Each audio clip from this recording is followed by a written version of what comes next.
আসসালামু আলাইকুম। আর.ট্রিকি এডুকেশন এবং এনইউ ম্যাথ কেয়ার চ্যানেলের পক্ষ থেকে আমি রিয়াদ একরামুল হাসান আপনাদের আরেকটি ক্লাসে জানাই স্বাগতম। আজকের ক্লাসে আমরা ফলস পজিশন পদ্ধতি বা রেগুলার ফলসি পদ্ধতি ব্যবহার করে আমরা এক্সাম্পল সলভ করার চেষ্টা করব। যে এক্সাম্পলটা সলভ করব সেটা হচ্ছে এই যে এক্সাম্পল নাম্বার 17। তো এই এক্সাম্পলটা আজকে আমরা সলভ করে দেওয়ার চেষ্টা করব এবং এই ফলস পজিশন মেথডের যে খুঁটিনাটি বিষয়গুলো আছে এবং কিভাবে সলভ করতে হয় সকল বিস্তারিত বিষয় নিয়ে আমরা আলোচনা করব। তো এই এক্সাম্পলটা সলভ করার আগে এই এক্সাম্পলটা সলভ করার জন্য আমাদের কি রুলস মেনটেন করে আমাদের ধারাবাহিকতা মেনটেন করে আমাদের করতে হবে সেটা আপনাদের প্রথমত একটু বলে দিতেছি, তারপর আমরা খাতার মধ্যে লিখে এক্সাম্পলটা সলভ করব। তাহলে চলেন। তো দেখেন ডাকটুকু আমার খাতার মধ্যে লেখা আছে যে ফলস পজিশন পদ্ধতি ব্যবহার করে cos x - 3x - 1 অথবা এই সমীকরণটাই আমাদের ফাইনাল পরীক্ষায় ভিন্ন আরেকটা ডাকেও আসতে পারে, সেটা হচ্ছে 3x - cos x - 1 = 0। তো আপনারা বলতে পারেন এটা তো ভিন্ন দুইটা সমীকরণ। না, এটার যেটা ফলাফল বা আনসার যেটা আসবে এটার সমীকরণের আনসারটাও সেমই আসে। তো ফাইনাল পরীক্ষায় সর্বশেষ 2021 সালে এই ডাক দিয়ে আসছে। তো আপনারা চাইলে এই ডাক দিয়েও করতে পারেন, আনসার যা আসবে তাই। এটার ক্ষেত্রেও আনসার সিমিলারই আসবে, মানে একদম সেম আনসার আসবে। তবে করার ক্ষেত্রে আপনার প্রসেসটা জাস্ট মানগুলো কিছু এদিক সেদিক হবে, কিন্তু আনসার টোটাল যে আনসারটা সেটা আমাদের সেম আসবে। তো আমি এই যে ডাকটা, এই ডাকের আজকে এক্সাম্পলটা আমি খাতার মধ্যে লিখে সলভ করে দিব এবং এই ডাক দিয়ে করলে কিভাবে করতে হবে সেটার হ্যান্ড নোট আকারে আপনাদের ছবি তুলে গ্রুপের মধ্যে আমি দিয়ে দিব, যাহলে আপনারা এটাও আপনারা যেন নিজেরা বুঝতে পারেন এবং এটা আমরা তো করেই দিতেছি। তারপর বলছে কি দেখেন, এই সমীকরণটির বাস্তব মূল নির্ণয় করো, সেটা 4 দশমিক স্থান পর্যন্ত, অথবা এখানে 2 দশমিকেও বলতে পারে, 3 দশমিকেও বলতে পারে, অথবা 5 দশমিকেও বলতে পারে। আপনাদের যত দশমিক স্থান পর্যন্ত বলবে তত পর্যন্ত আপনার আনসারটা সমাধান করে মিলিয়ে দেখানোর চেষ্টা করবে, তাহলেই হবে। তো চলেন আমাদের এই ফলস পজিশন পদ্ধতির এক্সাম্পলটা সলভ করতে গেলে কি কি ধারাবাহিকতা মেনটেন করতে হবে সেটা আমরা একটু দেখি। দেখেন, এই ফলস পজিশন মেথডের এক্সাম্পল সলভ করার ক্ষেত্রে প্রথম যে কন্ডিশনটা মানতে হবে সেটা বাইসেকশনের ক্ষেত্রেও সেম ছিল, যে আমরা প্রথমত ক্যালকুলেটর ব্যবহার করে সমাধানটা বের করে ফেলবো। বের করে সেই সমাধানের ভিত্তিতে আমরা এ এবং বি মানটা নিব। নেয়ার পর আমরা দেখব সেটা ফাংশনে বসিয়ে যে এফ অফ এ এবং এফ অফ বি এর যে গুণফলটা, মানে সমীকরণে বসানোর পর যে মানটা আসে সেই মানের যে গুণফলটা সেটা সবসময় 0 থেকে ছোট হবে, অথবা বলা যায় যে একটার চিহ্ন পজিটিভ হইলে আরেকটা নেগেটিভ, আরেকটা আপনার নেগেটিভ হইলে একটা পজিটিভ, মানে চিহ্ন বিপরীত হইতে হবে। এই শর্তটা মাস্ট বি মানতে হবে। এই শর্তটা মানার পর আমরা আসন্ন মানগুলা বের করব সেই ফলস পজিশনের সূত্র ব্যবহার করে। তো এই সূত্রটা কি? সূত্র হচ্ছে x naught is equal to a f of b minus b f of a divided by f of b minus f of a। এই সূত্রটা ব্যবহার করে আমরা ধারাবাহিকভাবে মানগুলা বের করতে থাকবো। তো মানগুলা বের করার ক্ষেত্রে আমরা প্রথমবার এই সূত্রটা ব্যবহার করব। পরবর্তীবার যখন আমাদের মানগুলা চেঞ্জ হবে, মানে যে কোনো একটা তো চেঞ্জ হবে, এ অথবা বি, যেরকম আমরা সংখ্যা রেখায় যদি আমরা দেখাই, আমরা কিন্তু এই বিষয়টা পড়াইছি যে আমরা এ হিসাবে যদি ধরে নেই হচ্ছে এ হিসাবে যদি আমরা ধরি 0, বি হিসাবে যদি আমরা ধরি হচ্ছে 1, এবং আমাদের ক্যালকুলেটর প্রেস করার পর যদি মান আমাদের যদি আসে 0.75 এরকম যদি মান আসে, তো এই সূত্র আমরা বসাইলাম। এর পরবর্তীবারের ক্ষেত্রে যখন আমাদের এক্স নটটা বের হবে তখন ওইটা বসানোর পর যদি মান আসে এরকম যে আমাদের এক্স নটের মান আসলো হচ্ছে 0.3, তখন আমাদের মানটা কোথায় চলে আসে? এই এক্স নট এবং বি এর মধ্যে। তখন কিন্তু এ এর পরিবর্তে আমাদের নতুন করে এক্স নট বসাইতে হয়। তো এইটাই আমাদের জাস্ট পরবর্তীতে যখন ক্যালকুলেশন করতে থাকবো সেই ক্ষেত্রে যে মানটা চেঞ্জ হবে, যদি এ চেঞ্জ হয় তাহলে এ যে জায়গাগুলোতে আছে সেই জায়গায় চেঞ্জ হওয়ার নতুন যে মানটা আসছে সেটা যদি হয় এক্স নট, তাহলে এর জায়গাগুলোতে এক্স নট বসাবো। যদি বি চেঞ্জ হয় তাহলে বির জায়গাগুলোতে আমাদের এক্স নট বসাবো। এরকম ভাবে প্রত্যেকবার যেটা চেঞ্জ হবে সেটা চেঞ্জ করে জাস্ট ওই জায়গায় আমরা সেই মানটা বসিয়ে দেবো। তবে সূত্র এটাই থাকবে। আশা করি বিষয়টা বুঝাইতে পারছি। পরবর্তীতে যখন এটা আমরা ক্যালকুলেশন করবো তখন বিষয়টা আপনারা আরো ক্লিয়ারলি বুঝতে পারবেন। তাহলে চলেন আমরা ক্যালকুলেশনটা শুরু করি। দেখেন, আমরা প্রদত্ত সমীকরণ হিসেবে সমীকরণটুকু লিখলাম এবং এই সমীকরণটাকে যদি বাম পাশে নিয়ে আসি তাহলে cos x - 3x + 1 = হচ্ছে 0, আর এটাই হচ্ছে আমাদের f of x লিখে সমীকরণটা লিখলাম। তো এই সমীকরণটা আমরা ক্যালকুলেটরে উঠিয়ে আমরা দেখব যে মানটা কি পাই। তাহলে আমরা প্রথমত ক্যালকুলেটরটা ওপেন করব। আমাদের প্রথম কাজ হচ্ছে ক্যালকুলেটরটাকে রেডিয়ান মোডে নেওয়া। তো রেডিয়ান মোডে কিভাবে নিতে হয় আপনারা জানেন, যে শিফট মোড তারপরে হচ্ছে 4 চাপ দিলে অটোমেটিকলি আমাদের রেডিয়ান মোডে চলে যাবে। যদি রেডিয়ান মোডে থাকে তাহলে তো ভালোই, আর না থাকলে অবশ্যই রেডিয়ান মোডে আমরা ক্যালকুলেটরটাকে নিয়ে নেব। নেওয়ার পর এখন আমরা মানটা তুলব। কি মান আছে আমাদের? সমীকরণটা আছে হচ্ছে cos x। x কিভাবে বসাইতে হয়? আলফাতে চাপ দেওয়ার পর এই ফার্স্ট ব্র্যাকেটের ক্লোজে, তাহলে x হবে, আমরা ক্লোজ করে দিলাম। তারপর হচ্ছে -3 আবার হচ্ছে x, আলফাতে চাপ দেওয়ার পর এখানে ক্লিক করলে আমাদের x, তারপর হচ্ছে +1। এই আমরা সমীকরণটা লিখে ফেললাম। তো সমীকরণ লিখে ফেলার পর আমাদের কি করতে হবে? এখান থেকে আনসারটা বের করব। আনসারটা কিভাবে বের করতে হবে? শিফট ক্যালকুলেট তারপর ইজ ইকুয়াল টু তে প্রেস করব। একটু সময় নিয়ে আমাদের ফলাফলটা দিয়ে দিবে। ফলাফলটা হচ্ছে 0.60710। এটা হচ্ছে আমাদের সর্বশেষ ফলাফলটা, এরকম আসবে। তো এটা আমরা এখানে সাইডে একটু লিখে রাখি যেন আমাদের পরবর্তীতে মিলাইতে সুবিধা হয়, যে 0.60710 এটা হচ্ছে আমাদের কাঙ্ক্ষিত ফলাফলটা আসবে, মানে এরকম আমাদের মানটা আমরা পাবো। তো যেহেতু আমাদের ফলাফলটা 0 আছে, সেই ক্ষেত্রে এ এবং বি হিসাবে কি মানটা নিব? এই মানের সবচেয়ে কাছের পূর্ণ সংখ্যা দুইটা আমরা নিব। একটা তাহলে কি নিতে পারবো? 0, আর একটা হবে 1। তবে আমরা এটাও বলছিলাম যে সবসময় যে পূর্ণ সংখ্যাটাই নিয়ে করতে হবে, বিষয়টা কিন্তু এরকম বাধ্যতামূলক না।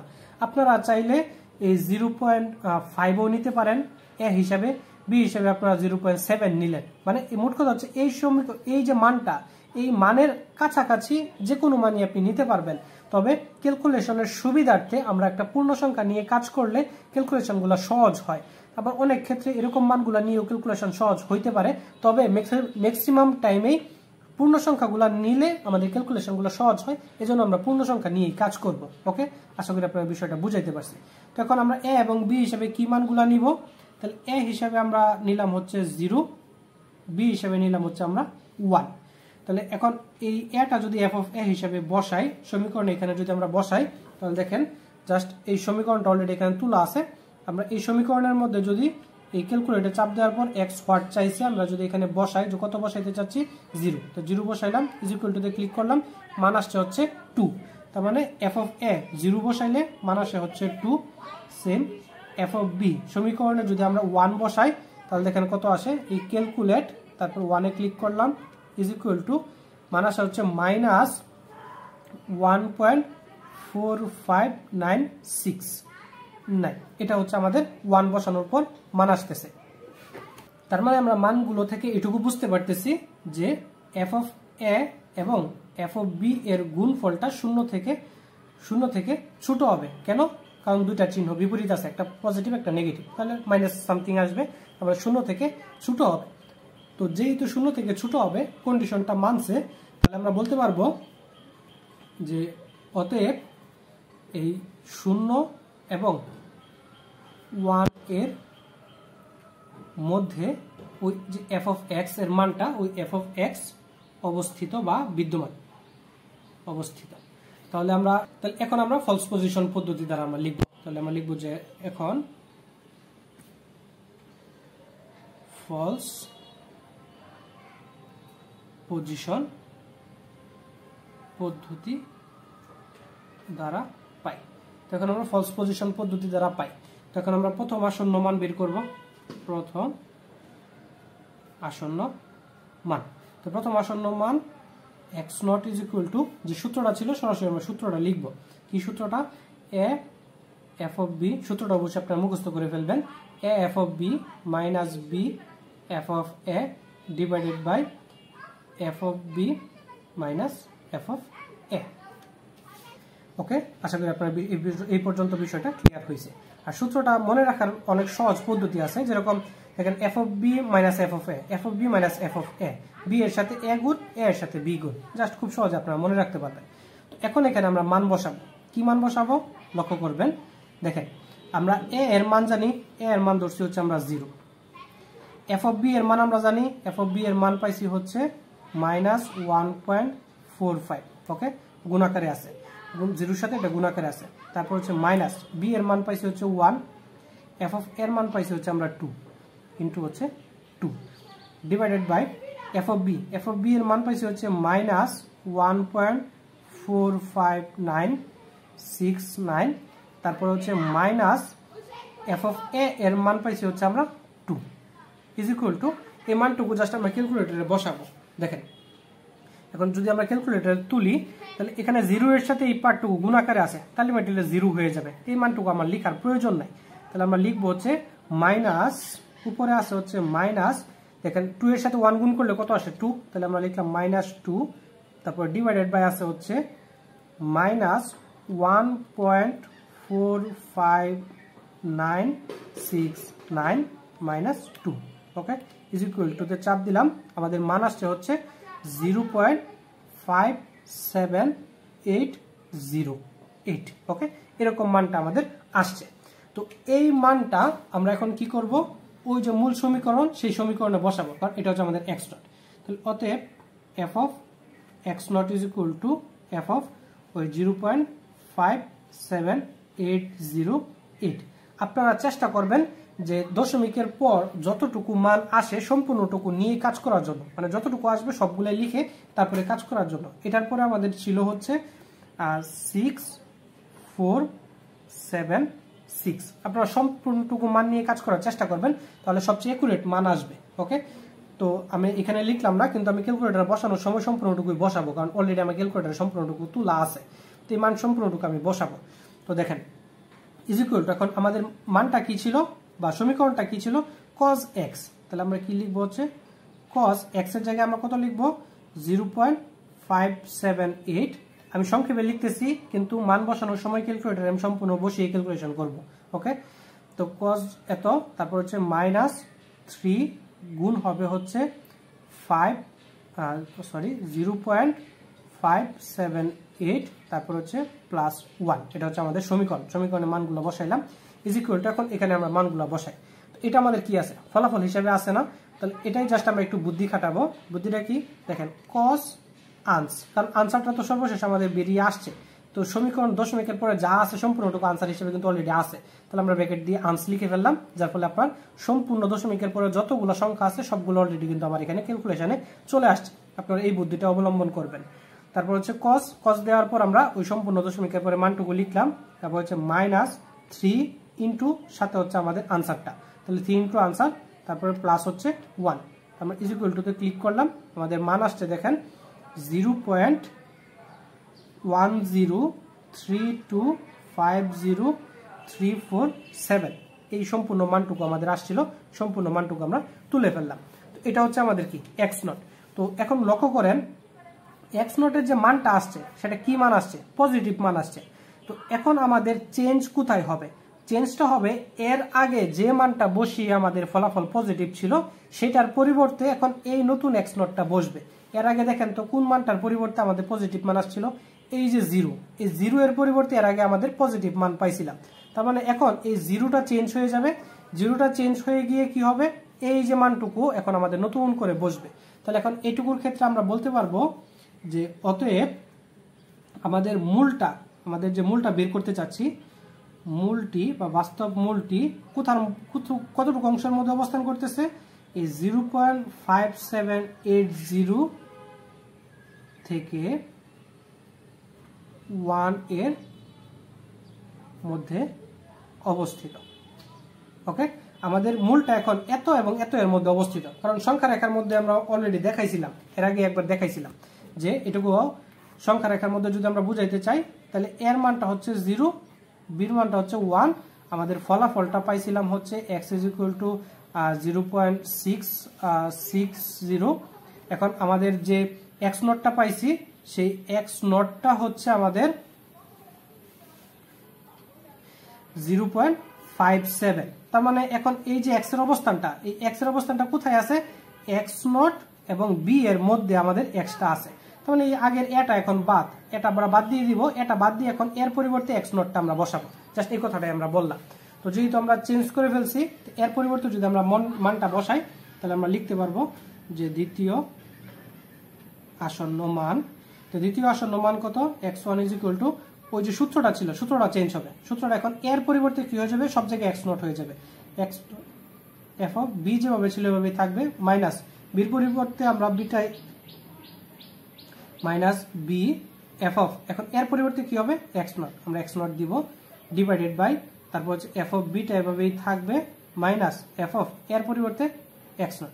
এখন ধারাবাহিকভাবে সেম পদ্ধতিতে আমরা জাস্ট মানগুলা বসাবো। এক্স নট এর মান হচ্ছে, দেখেন এখানে তো একটু জায়গা শর্ট, আমি নিচে লাইনে লিখি। দেখেন এখানে আমাদের এক্স নট এর মানটা আপনারা লিখবেন 0.578, তারপর হচ্ছে মাইনাস 1.45। এখানে আমাদের এক্স নট এর মানটা লিখলাম, এফ অফ বি এর মানটা লিখলাম, মাইনাস বি এর মানটা হচ্ছে আমাদের 1 into F of x not এর মানটা, এফ অফ এক্স নট এর মানটা আমরা কত পাইছি, মাত্র 0.1032, এটুকু আমরা মান পাইলাম সম্পূর্ণটুকু, ইন্টু নিচে হচ্ছে F of B. F of B এর মানটা আমাদের কত ছিল, এফ অফ বি এর মান ছিল হচ্ছে minus 1.45969 minus F of x not. F of x not এর মান আমরা কত পাইছি, এফ অফ এক্স নট এর মান পাইছি হচ্ছে 0.1032। আপনারা সম্পূর্ণটুকু লিখবেন। তো এই মানটুকু জাস্ট ক্যালকুলেটরে তুলে যদি আপনি বিয়োগ করে দেন, মানে যোগ বিয়োগটা করে দেন, এটুকুর মধ্যে আপনার মান আসবে হচ্ছে 0.60595857। তো আমি সরাসরি মানটুকু লিখে ফেললাম, কারণ অলরেডি আপনাদের ক্যালকুলেটরে প্রেস করে মানটুকু দেখানো হয়েছে। আমি বারবার যদি ক্যালকুলেটরে তুলে তুলে দেখাই তাহলে সেক্ষেত্রে ভিডিওর লেন্থটা অনেক বড় হয়ে যাবে। যেহেতু অলরেডি আমি দেখাইছি কিভাবে করবেন, আশা করি যোগ বিয়োগটা আপনারা ক্যালকুলেটরে বসিয়ে নিজেরা করতে পারবেন। তো এই মানটুকু আসছে, তো এই যে মানটুকু, এই মানটুকু আমরা এফ অফ এক্স ওয়ান হিসাবে আমরা সমীকরণে বসাবো। তাহলে দেখেন, তাহলে এখন আমরা এফ অফ এক্স ওয়ান, তো এফ অফ এক্স ওয়ান হিসাবে এখন আমরা কত বসাবো, 0.6059। আপনারা সম্পূর্ণ মানটুকু লিখবেন, ইজ ইকুয়াল টু, এটা যদি এখন আমরা সমীকরণে বসাই, এই সম্পূর্ণ মানটা যদি আমরা সমীকরণে বসাই, সমীকরণে বসাইলে এটুকুর মান আসবে হচ্ছে 0.004080, এরকম একটা মান আসবে। তো মানটা কি আসছে, পজিটিভ মান আসছে। তার মানে এর আগে সর্বশেষ যে মানটুকু বসিয়ে পজিটিভ আসছিল সেটা আবার বাদ চলে যাবে, এটার পরিবর্তে এখন নতুন করে এক্স ওয়ান এর মানটা বসবে। তো তাহলে ওই জায়গাগুলোতে আমরা নতুন করে এক্স ওয়ানটা বসিয়ে দিব। তাহলে আমরা এখন লিখতে পারবো যে অতএব মূলটি আমাদের কত নতুন মান আসছে, 0.6059 থেকে 1 এর মধ্যে অবস্থিত। কারণ এই দুইটার যে মানে ফাংশনের মানটা আসছে সেটার গুণফলটা 0 থেকে ছোট আছে, যার ফলে ওই শর্তটা মানার ফলেই আমাদের এইটার মধ্যে আমাদের কি মূলটা অবস্থিত। তাহলে এখন আমরা তৃতীয় আসন্ন মান বের করব, তৃতীয় আসন্ন মান। তো তৃতীয় আসন্ন মানের মধ্যে আমরা কি করব, সেম পদ্ধতিতে x2 is equal two, just আমাদের এক্স নট এর পরিবর্তে এখন কি হয়ে যাবে, এক্স ওয়ান হয়ে যাবে। তাহলে আমরা লিখবো হচ্ছে X one F of B minus, এখানে ছিল বি এফ অফ, এখানে হবে এক্স ওয়ান, তারপর হচ্ছে F of B minus F of X one. তো এখানে আমরা জাস্ট যে মানগুলা এক্স ওয়ান এর মান, এফ অফ বি এর মান, বি এর মান, এফ অফ এক্স ওয়ান এর মান, এই মানগুলো আমরা জানি, সবগুলা আমরা বসাবো। বসাইলে এখানে আমাদের যোগ বিয়োগ গুণ ভাগ করলে আমাদের ক্যালকুলেটরে বসায় ক্লিক করলে আমাদের ফলাফলটা আসবে হচ্ছে এরকম 0.607057, এই মানটা আমরা পাবো। আবার এই মানটা আমরা ফাংশনে বসাবো, F of X two is equal to F of X two হিসেবে কত বসাবো, 0.607057। এই মানটা যদি আমাদের সমীকরণে বসাই তাহলে এখানে আমাদের মান আসে হচ্ছে 0.00015904 এই মানটুকু আমাদের আসবে। এই যে মানটা আসলো এটা কি পজিটিভ মান আসছে, যেহেতু পজিটিভ মান আসছে সেই ক্ষেত্রে এর আগে সর্বশেষ যে মানটা বসিয়ে পজিটিভ পাইছিলাম সেটা চেঞ্জ হয়ে এখন নতুন করে এই মানটুকু বসবে। তো এর আগে আমাদের x1 এর মানটুকু বসিয়ে কিন্তু আমরা পাইছি, তার মানে এখন এটা আবার নতুন মান আসবে। তাহলে বলতে পারবো অতএব মূলটি এই 0.607057 থেকে 1 এর মধ্যে অবস্থিত। এখন আমরা আবার চতুর্থ আসন্ন মান বের করব, চতুর্থ আসন্ন মান। তো চতুর্থ আসন্ন মান x3 is equal to, এখন x1 এর জায়গায় জাস্ট x2 বসবে, কারণ নতুন করে যে আমরা মানটা পাইলাম সেটা আমাদের কি x2। তাহলে x1 এর মানের জায়গাগুলো চেঞ্জ করে দিব, তাহলে হবে x2 f of b minus এখানে b f of x2 divided by f of b minus f of x2। তো এখানে সেম আমরা সব মানগুলো জানি, মানগুলো বসাবো। বসিয়ে এখানে ক্যালকুলেটরে ক্লিক করলে আমাদের এই চতুর্থ আসন্ন মান হিসেবে এখানে ফলাফল আসবে হচ্ছে 0.60709, এই মানটুকু আসবে। তো এই মানটুকু আমরা আবার সেই সমীকরণে বসাবো, f of x3 is equal to f of 0.60709। এই মানটুকু যদি আমরা সমীকরণে বসাই তাহলে এটুকুর ফলাফল আসবে হচ্ছে 0.00006195, এরকম আমাদের একটা মান আসবে। তো এটাও আমাদের পজিটিভ মান আসছে। যেহেতু পজিটিভ আসছে, তারপরে আবার পুনরায় আমাদের চেঞ্জ করতে হবে কি, এর আগে যে মানটা পজিটিভ আসছিল সেটা আমাদের চেঞ্জ করতে হবে। এই কাজটুকু কতক্ষণ পর্যন্ত করতে হবে? এই কাজটুকু আমাদের ধারাবাহিকভাবে কন্টিনিউয়াসলি করতে হবে, যতক্ষণ পর্যন্ত না আমাদের দশমিকের পরে যত সংখ্যা বলছে ততক্ষণ পর্যন্ত আমাদের তত সংখ্যাটা যদি আমাদের না মিলে। তো যেহেতু আমাদের প্রশ্নের মধ্যে বা আমাদের এই প্রশ্নটা সমাধান করার জন্য 4 দশমিক স্থান পর্যন্ত বলছিল, তাহলে অলরেডি দেখেন আমাদের 4 দশমিক স্থান পর্যন্ত কিন্তু ফলাফলটা মিলে গেছে। তার মানে আমরা এখানে আমাদের আনসারটা লিখে দিতে পারি।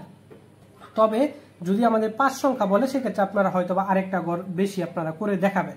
তো যেহেতু আমাদের 4 দশমিক বলছে এবং মানটা মিলে গেছে, এবং আমাদের সমীকরণে প্রথমেই যে ফলাফলটা বের করছিলাম সেখানে কিন্তু আমরা মান পাইছিলাম যে আমাদের x এর মানটা আলটিমেটলি এরকমই আসবে 0.6071, এরকম আমাদের মানটা আসার কথা। তো এটা কিন্তু আলটিমেটলি এইটুকুই আসছে।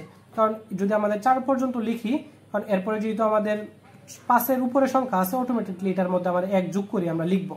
তার মানে আলটিমেটলি 6071 আমাদের ফলাফল অলরেডি চলে আসছে। তাহলে জাস্ট আমরা এই পর্যন্ত রেখে আমরা বলে দিব যে সুতরাং একটি আসন্ন মান হবে 0.6071। এই পর্যন্ত আমাদের ফলাফলটা দিলেই কমপ্লিট হয়ে যাবে। আশা করি আপনারা বিষয়টা বুঝতে পারছেন। তো এটা বা এই টাইপের যে এক্সাম্পলগুলো আছে ওই টাইপের বাকি এক্সাম্পলগুলো আপনারা বাসার মধ্যে বারবার প্র্যাকটিস করার চেষ্টা করবেন। তার পাশাপাশি আমরা পরবর্তী ক্লাসে আরেকটা এক্সাম্পল সলভ করে দেওয়ার চেষ্টা করবো ইনশাআল্লাহ। তো এই ছিল আজকের ক্লাস। পরবর্তী ক্লাসের জন্য শুভকামনা রইল। ধন্যবাদ।